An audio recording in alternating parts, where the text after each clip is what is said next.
Hi, I'm Joe Bailey, and this is 805 Sports Talk. Now, usually when we cover sports, it's with a written word or still photos or something like that. But today we're trying something a little bit different, bringing you inside the newsroom, quite literally. We've created this new show to give you guys a little bit something extra. We felt our readers deserved a little bit something extra, and that's what 805 Sports Talk is all about. We're going to bring you game highlights, in-depth interviews with players, coaches, the people who really make these games happen. And we really feel like this is a perfect time to start this show with a huge week of playoffs here and a bunch of huge games coming up. Isn't that right, Elliott? Yes, Joe. Even though the weather has been great, it's still winter. And there's still about a month to go in winter, but there's not much more left in the winter sports season. There's a week, 2 weeks, 3 weeks, depending on how good our local kids are. But we are in the thick of the high school playoffs for boys and girls basketball, boys and girls soccer, girls water polo, boys and girls wrestling. And wrestling is individuals and teams. So there's a lot of action still left in the winter season, but the regular season is over, and we are now looking at the playoffs. And the playoffs offer an opportunity for these youngsters to win Southern Section championships. But looking at the playoffs, and we'll do this a little later, there's some really strange things that go on in the different sports that we're going to talk to over the course of this program. But we're going to get started before that with letting you know all of the guys that are on the team and what you can expect coming up in this next few minutes. Joe? Yeah, we spent so much time talking about other teams, local area high school teams, college teams. So I thought it'd be good just to take a minute to talk about our team.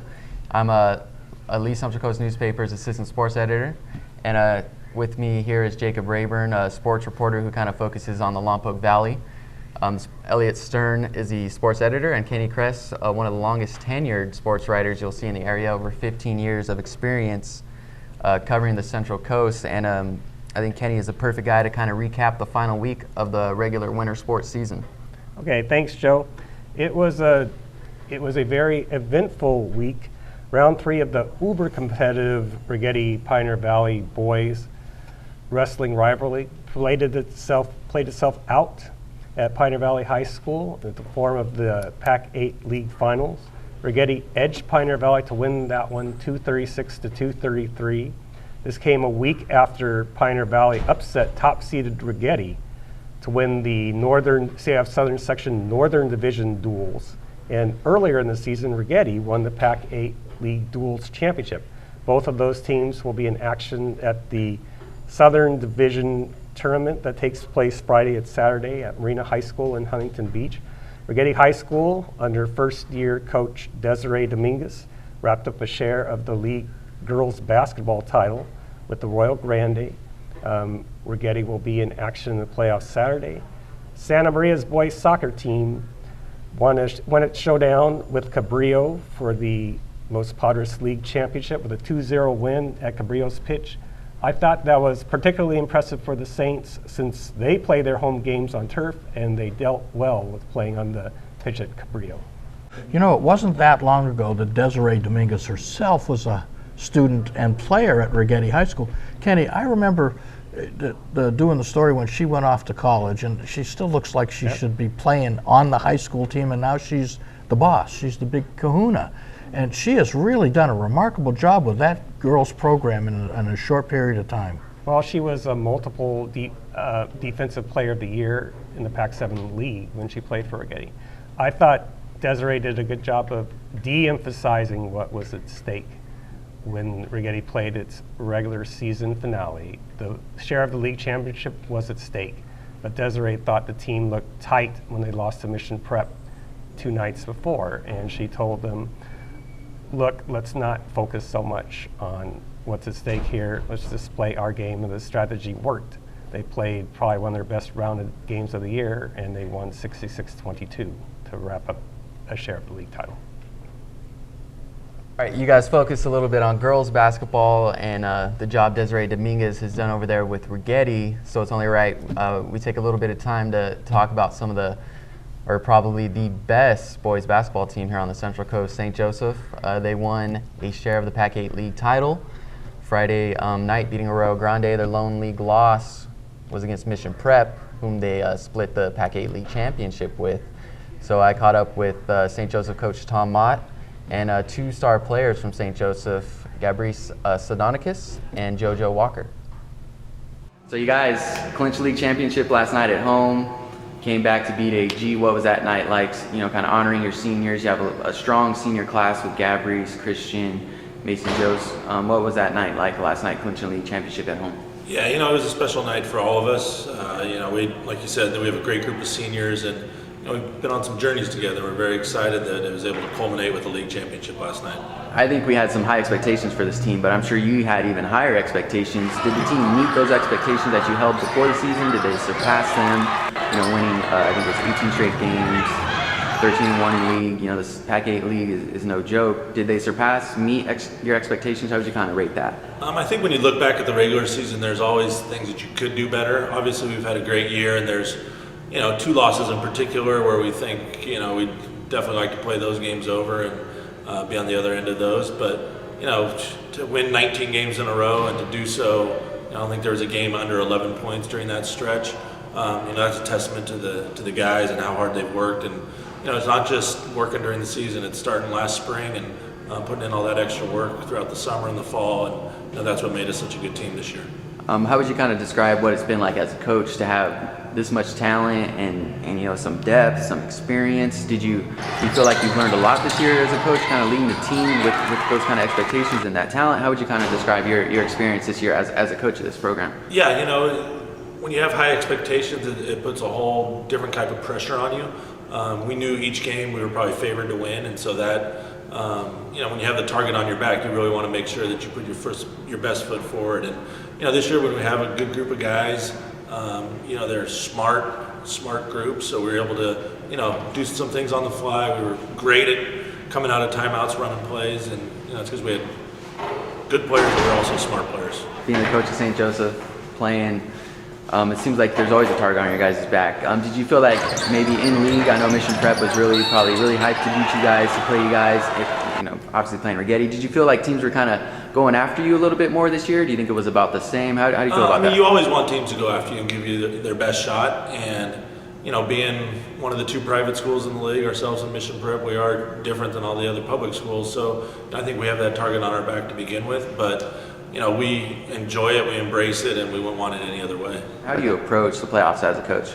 Yeah, I mean, it's definitely one game at a time. We've been looking, you know, all year at the rankings and the teams that, you know, that are right near us, and teams that we think we might be playing. And in today's day and age with Huddle and all these ways that you can get film on teams, it makes it a lot easier. So, you know, we've got some film on some teams we might play, and, you know, it's as easy as an email these days, so it makes it nice. Okay, perfect. Good luck in the playoffs. All right, thanks, Joe. Thanks, man. Appreciate it. So you guys clinched the league championship last night. Yep. You know, playing in front of your home crowd. I know the student section gets pretty crazy here. What was that like to clinch a league championship at home? And you know, the regular season ends. What was that experience like last night? It was awesome because we didn't do it last year, and do it this year. It was just awesome. Then it was an emotional night last night because senior night and everything. I'm gonna lose it. Yeah, how do you feel about that group of seniors that you got to play with? Gabrice, Mason, Christian, Rubalcaba, all kinds of seniors on this team. What was that like seeing them get? It's sad because I'm not gonna see them again. And they're not just my teammates. It's like they're like my family. That's why it hurts. It was emotional last night. Okay. With it being so emotional, you know, your seniors on your team, are you a little bit extra motivated to, you know, maybe win a CIF championship? Does that like give you a little extra motivation for the playoffs? Of course, for them, because they're leaving right now, and this is the only chance we have. And if we can do it, we're gonna do it. Okay. And I know your freshman year, you broke your leg, you didn't get to play. And these last 2 years, it seems like you kind of been making up for that. How does it feel to be healthy, be out on the court, and just, you know, playing as well as you are after missing that freshman season? It was terrible. First, of course, because I was expecting it happened like probably 2 days before season started, and it was like terrible. I thought I wasn't gonna be the same, but I was just working hard. I was like, I'm gonna make up that year, and that's what I'm trying to do right now. Before the season started, I think a lot of people expected you guys to win a lot, but you guys won like 18 straight games, lost one league game. It's a tough league. Did the team kind of surpass your expectations? Actually, no, because we work for this. We've been working a lot for this, and this is what we expected. How would you kind of describe what it's like playing in front of your home fans? I know it gets pretty crazy here. For home games, the playoffs are probably going to be crazy. Did you feed off the fans' energy when you guys play at home? Of course, like it's just that energy that they bring, like when you score and they're just with you in there, it's amazing. What was that experience like winning a league championship at home, with your home fans and everything? Oh, it was great because I enjoyed every single home game because I have the best crowd ever. So it was special senior night, and to win the title for St. Joe's for school that I love so much, it was great. It's a great feeling, and especially doing it at home. It was great. Yeah, how would you kind of describe the atmosphere here? It's probably different coming where you're from to playing in here. How would you kind of describe what it's like coming to the U.S. and playing in front of a home crowd like that? Is it a lot different? Yeah, it is. People wants to watch you playing. And here we have a huge crowd that's just super very loud, and it's just like every home game is way easier to play because we know we have hundreds of guys behind us, behind our backs, and it's just way easier.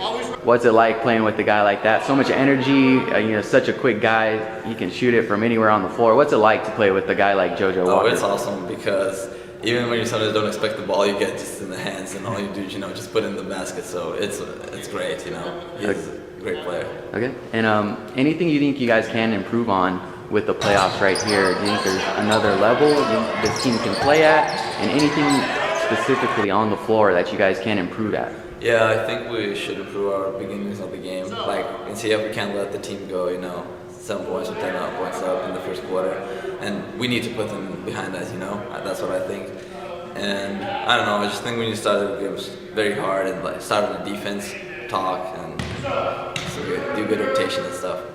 All right, that was members of the St. Joseph basketball team, and now Jacob, you had a little bit different experience this week going to the LPL wrestling finals. Walk us through what that was like. I know it was a long day.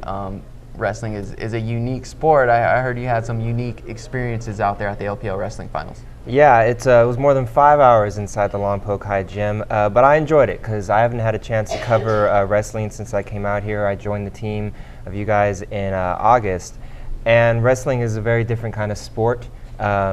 Every sport kind of would like to tell itself it's the toughest, and there's really no way to determine which one is. But wrestling tears you down and then demands that you build yourself back up. And I got a chance to see that on display in Lompoc High's gym. You got Nick Gonzalez of Napomo, 106 division. He throws up in the first round wrestling against Raymond Orozco of Lompoc. And Gonzalez ends up winning the 106 division, and he's in tears when he wins the final. So he had the full range of emotions. He looked sick while he was wrestling his first, and then he wins the division. So that was great. And then you have the maturation of 2 Lompoc High seniors, Nick Correa and Louis Villadesola, who respectively won 120 and 126. And you've got their head coach saying they didn't take it very seriously their first 3 years. Their senior year, they took it seriously, and they win. So that was great. You had brothers at Santa Maria High win LPL titles, Alex and Frank Lopez. So it was a really great experience to see all of that. And I was at the Pac-8 League Wrestling Finals on Saturday. That was the first wrestling event I got to see this season, so that was really cool. Isaiah Finley at Rigetti was really impressive. Isaiah Rocha at Rio Grande was really impressive, so it definitely was great to give those wrestlers the coverage they deserve, putting in so much work this year. You are Lompoc Valley, that's your beat, Lompoc Valley, you're kind of the expert there. I don't think anybody covers that area as much as you do. And Tuesday of this week, you got to see some good playoff action with the Cabrillo girls soccer team. Yeah, I was actually kind of surprised that it turned into the really dramatic game that it did because Cabrillo started out fast. They ended up winning 3-2 over Western Christian in the wild card game, but they started off leading 2-0, and then Western Christian tied the game. It goes to overtime. Bella Sanchez scores the winning goal for Cabrillo with 3 minutes to go in the second overtime. So that was a great experience for those girls to be able to get a win on their home field. And now they move on. They play They play on in the CIF, which is kind of interesting because this is the second straight year of Cabrillo girls soccer having a little bit of a rough start to their season, only to play better and better as the year goes on. A lot of credit to the girls, a lot of credit to head coach Derek Wong. We have another local team that we expect to kind of move on into the playoffs. They had a great regular season once again. That's Arroyo Grande girls water polo team led by head coach Stephen Allen. The Eagles won their 128th straight league game at the Pac-8 League Final Thursday night. So we caught up with Stephen Allen after he took a dip in the pool, winning another league championship for the Eagles. I think you guys have won like 128 straight league games now, another league championship. What do you think the reason is for your success here in the Pac-8 League and the girls just keep on winning? What do you think it's been? I think consistency, kind of the same with Rigetti boys. We've been consistent. It's working hard all year long, and that just kind of keeps bringing the next girls in to play at a high level and ready to play for a league championship pretty much early. Okay. I was kind of watching you before the game ended. I think you're used to getting dunked in the pool. You have a little bit of technique down to get ready for dunked in the pool. Can you kind of walk us through? You've done it so much. What's your kind of technique? Hopefully we're winning enough that I can get rid of all my stuff. I definitely have had games where we have jumped in at like last minute and we're all going in. Luckily we had a strong enough lead that we were able to get rid of our stuff, make sure we didn't lose our phones, whatnot. And it's a little awkward, the handshake, but it's better for all the stuff. What do you think the difference was today? A 10-2 win. Emily was great. Her outlet passes, her blocks. She even had a full-court shot. What do you think the big difference was?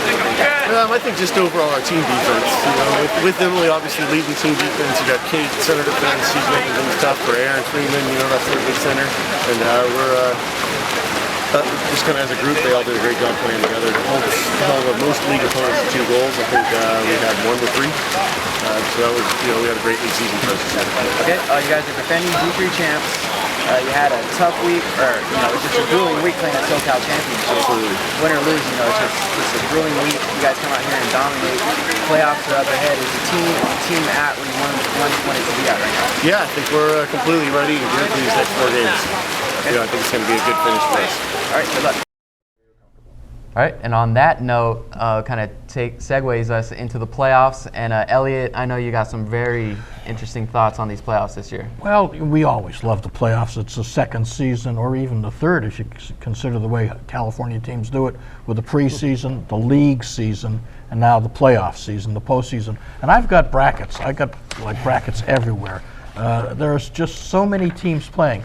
Not counting wrestling, which is its own unique animal, we have 49 teams from Arroyo, or from the Pac-8 and the Los Padres League and the Coast Valley League that are still involved in boys and girls soccer, boys and girls basketball, and girls water polo. Now, only 4 teams made it in water polo, and Rigetti and Arroyo Grande from the Pac-8 and San Ynez and Cabrillo from the Los Padres League. But not as many teams play water polo, so you would expect fewer teams. In a full league where everybody's playing, our 8-team leagues, usually 4 teams will get into the playoffs, and that's what happened with the boys soccer. And the girls soccer, we have 8 teams, 4 each from the Los Padres and 4 each from the Pac-8 in boys and girls soccer.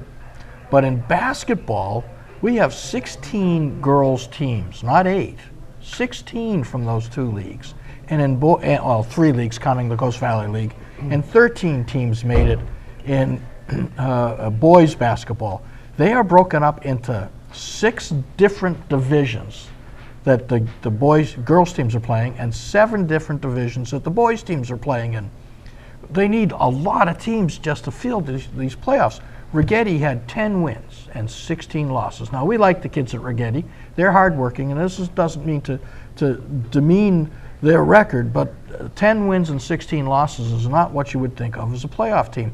But they have this thing in the Southern, in all of California Interscholastic Federation, that at the end of the season you can petition your particular section to get into the playoffs. And if they need a team, they might put you in. So let's take a look at Rigetti. They petitioned. They were given a 3AA spot against Oak Park. Oak Park is 21-6 and the overall #1 seed. So it's like they're throwing them to the wolves. Sure, we'll give you a playoff spot, but you're going to play the biggest, baddest team in that division. So they didn't do them any favors. Fountain Valley, they're not from here, but they may be my favorite playoff team, because Fountain Valley got an at-large bid into the 1AA playoffs, I guess it is. I think that's called having to fill out the field. And they petitioned to get in. They have 0 wins and 26 losses. Somebody filled out the paperwork, and we've seen teams with better records not make the playoffs because teams didn't fill out the paperwork. And in this case, Fountain Valley with 0-26 record is in the playoffs because they did that, the paperwork. So it's pretty interesting. But now when you look, and I'll keep on my little rant here, the boys soccer was put into one division. In the past, they were in 2 divisions, divisions 3 and 5, which means that the Los Padres League and the Pac-8 are all playing each other among other leagues in boys soccer. They are all part of Division 3, and that meant that, of course, in the first round we've had some boys teams matching up, facing off against each other, so that means that only one boys team could possibly win the championship, instead of maybe bringing 2 championships home. We've seen in the past where we've had in football a Lompoc and an Arroyo Grande make it to championship games. Santa Maria defeated San Ynez for the soccer title several years ago. But now we're not going to be able to see that because the way they've stacked it up. San Luis Obispo and Cabrillo played in the first round, so one of them does not get to advance. And the other teams, Orchid Academy and St. Joe, end up playing each other in a first-round game, so one of them doesn't get to advance. And we see some of that actually in basketball, but not as much, with the 7 different divisions for boys and 6 different divisions for girls. And then while we're at it, in the girls, somebody explained this one to me. Valley Christian Academy, which has fewer than 100 full-time high school students, is in a bigger division than St. Joseph and Mission Prep. That was the biggest mystery to me, actually, when the brackets came out. I mean, it's amazing. Where did they think that the Valley Christians should be up in the big school or bigger school bracket, and the here, let me get the girls. So we've got like Lompoc and Napomo and Morro Bay. They're in Division 4 AA. And then you get to Division 5A has Valley Christian and Coast Union. And then we get to the smaller division, 5AA has St. Joe Mission Prep. So how does that happen? As I said, that is the biggest mystery to me, actually. So The brackets. we do these brackets every year. Our desks are all filled with these things, trying to keep track of them. We're rooting for all the teams to win a championship. But the CIF, and I know I've spoken to the Southern Section Commissioner, I've spoken to the public relations and media people over and over again, and they always have what sounds like logical answers, but I just don't understand why a tiny little school like Valley Christian or Coast Union, which is a pretty small public school, are in a 5A, and it's a bigger division than St. Joe and Mission Prep.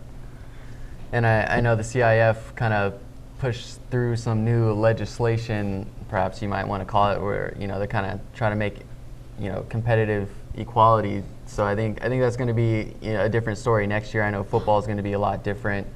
Playoff groupings aren't going to be based on league, rather how they do during the season, success like that. So I think the CIF is working toward a solution, trying to clean some of this stuff up, and it might sound like we're complaining about it, but obviously we love talking about this stuff. We love covering the game, so it's a lot of fun. This is kind of the best time of the year. Every time the playoffs come around in the CIF Southern Section, biggest buzz of the sports season for me. Playoff time. And we've got 8 teams in boys soccer, but 13 teams in boys basketball. The more, the merrier.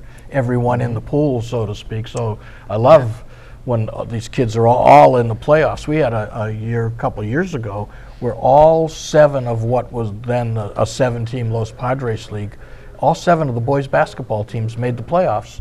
And they were in like 5 or 6 different divisions. So they all had, or most of them had, a shot at winning their way through to a championship. So more power to them. But some of the decisions I just can't fathom.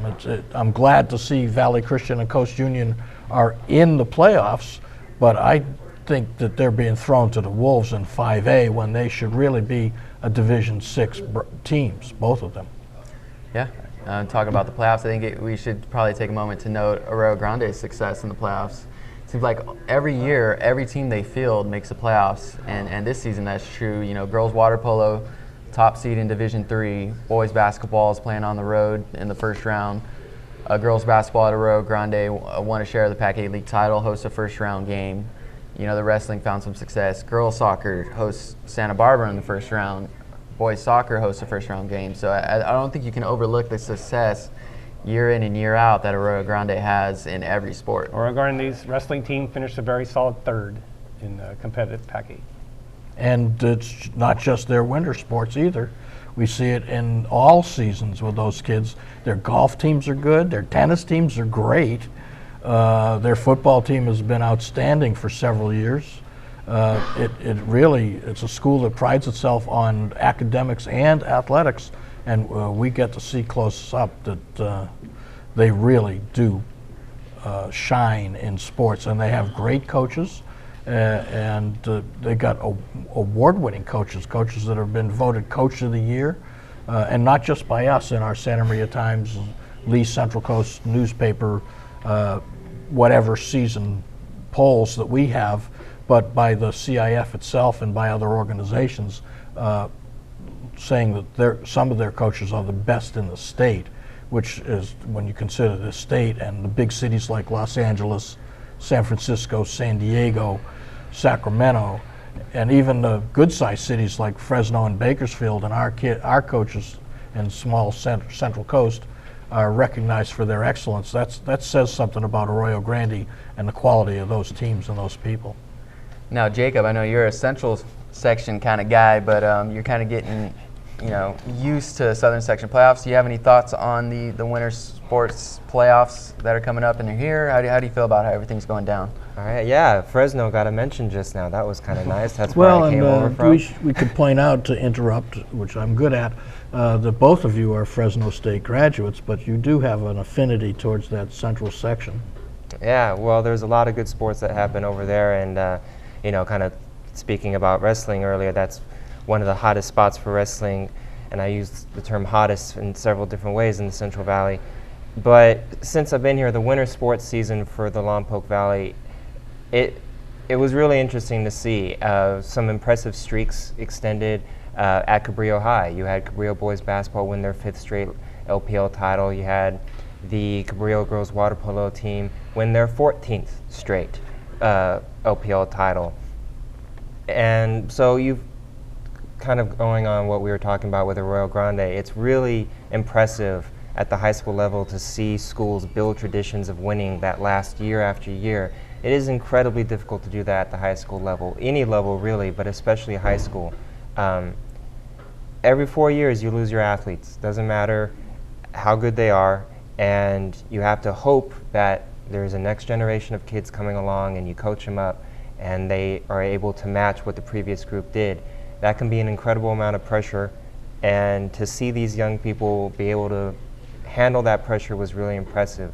And also in this winter sports season, got to see some teams that are building that tradition. The Lompoc girls soccer team, they lost their wild card game 3-0 to Viewpoint, but first-year head coach Jason Cochran has a vision for what he wants the team to look like. They were exciting at times to watch this season, but they also had problems, as you would expect with a young team. So it was really exciting to see all the different aspects of the winter sports season. Thanks, Jacob. So you guys have just witnessed history. This is the first edition of 805 Sports Talk, but we're not done. We have a March 4th edition planned, so keep an eye out for that. And also continue to check our daily coverage of all the area sports, including Hancock, Cal Poly, and all the area high schools. And make sure to follow me on social media, on Twitter, Jay Bailey SM Sports at Twitter. We're on Facebook. I know Jacob is very active on Twitter and social media. We're trying to keep you guys up to date as often as we can, so be sure to follow us online. Check out the print edition every morning, 7 days a week. Lee Central Coast Newspaper, Santa Maria Times. This is 805 Sports Talk.